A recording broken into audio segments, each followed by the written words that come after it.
बिस्मिल्लाहिर्रहमानिर्रहीम। शुरू करती हूँ मैं अल्लाह के नाम से जो बड़ा मेहरबान निहायत रहम वाला है। रसूल अल्लाह सल्लल्लाहु अलैहि वसल्लम ने फरमाया, अल्लाह इस बंदे को पसंद करता है जो काम करे तो इसे खूबसूरती एहसान से करे।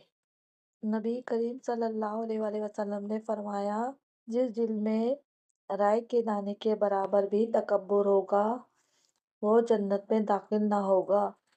नबी करीम सल्लल्लाहु अलैहि वसल्लम ने फरमाया, खामोशी हिकमत है मगर खामोश रहने वाले कम होते हैं। नबी सल्लल्लाहु अलैहि वसल्लम ने फरमाया, सबसे ज़्यादा अक्लमंद वो है जो मौत को कसरत से याद करे। रसूल अल्लाह सल्लल्लाहु अलैहि वसल्लम ने फरमाया, अल्लाह ताला इस बंदे को इज्जत देता है जो माफ़ करने की आदत रखता है।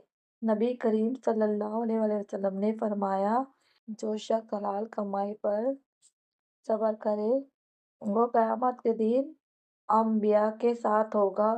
रसूल अल्लाह सल्लल्लाहु अलैहि वसल्लम ने फरमाया, जब अल्लाह किसी बंदे से भलाई का इरादा कर लेता है तो इससे दीन की समझ अता फरमाता है।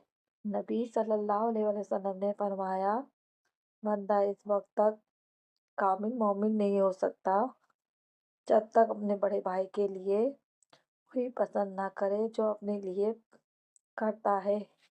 रसूल अल्लाह सल्लल्लाहु अलैहि वसल्लम ने फरमाया, जो शख्स अल्लाह पर भरोसा करे अल्लाह इसके लिए काफ़ी हो जाता है। नबी करीम सल्लल्लाहु अलैहि वसल्लम ने फरमाया, लोगों में सबसे बेहतर वो है जिसके इखलाक सबसे अच्छे हों।